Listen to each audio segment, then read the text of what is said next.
2026 ରେ ଚାରୋଟି ରାଶି ବ୍ୟକ୍ତି ବିଶେଷଙ୍କର ଖାସ୍ ଧନ ଲାଭ ହେବ। ଏହି ରାଶି ପୁରା ମାଲାମାଲ ବନିଯିବେ। ତେବେ ଆସନ୍ତୁ ଜାଣିବା କ'ଣ ସେହି ଚାରୋଟି ରାଶି। କିନ୍ତୁ ଜାଣିବା ପୂର୍ବରୁ ଆପଣଙ୍କୁ ରିକ୍ୱେଷ୍ଟ, ଭିଡ଼ିଓକୁ ଲାଇକ୍, ଚ୍ୟାନେଲକୁ ସବସ୍କ୍ରାଇବ ଅବଶ୍ୟ କରିବେ। ତ ସେହି ଭାଗ୍ୟଶାଳୀ ରାଶିମାନଙ୍କ ବିଷୟରେ ଆସନ୍ତୁ ଜାଣିବା। ପ୍ରଥମ ରାଶି ହେଉଛି ବୃଷଭ ରାଶି। ବୃଷଭ ରାଶିର ବ୍ୟକ୍ତି ବିଶେଷଙ୍କୁ ଅପାର ଧନ ଲାଭ ହେବ। ଏହି ରାଶିର ଜାତକଙ୍କୁ ଅଧିକରୁ ଅଧିକ ଧନ ସମ୍ପତ୍ତି ମିଳିବାର ଯୋଗ ବନୁଅଛି। ନୂଆ ବର୍ଷରେ ବୃଷଭ ରାଶି ଇନକମ୍ ସ୍କୋର ବଢ଼ିବ। ସିଂହ ରାଶିର ବ୍ୟକ୍ତି ବିଶେଷଙ୍କ ଉପରେ ଶନିଙ୍କର 7.5 ଶନି ଅଢ଼େଇଆ ଉତୁରି ଯିବ। ଏହାଦ୍ୱାରା ଆପଣଙ୍କର ସମସ୍ତ ସମସ୍ୟାରୁ ମୁକ୍ତି ମିଳିବ। ଯେଉଁ ଲୋକ ଶାସନରେ ସକ୍ରିୟ ଅଟନ୍ତି ତାଙ୍କୁ ସମାଜରେ ମାନ ସମ୍ମାନ ପଦ ପ୍ରତିଷ୍ଠା ମିଳିବ। କନ୍ୟା ରାଶି।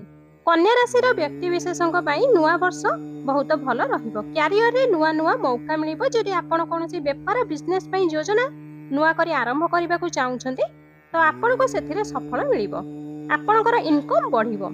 ମକର ରାଶି। ମକର ରାଶିର ବ୍ୟକ୍ତି ବିଶେଷ 2026ରେ ଶନିଦେବଙ୍କ କୃପାରୁ ନୂଆ ନୂଆ କାମ ହାସଲ କରିବାର ସାହାଯ୍ୟ ମିଳିବ। ଯେଉଁ ଲୋକ ଲମ୍ବା ସମୟ ପର୍ଯ୍ୟନ୍ତ ସଂଘର୍ଷ କରୁଛନ୍ତି ତାଙ୍କୁ ପରିଶ୍ରମର ଫଳ ମିଳିବ।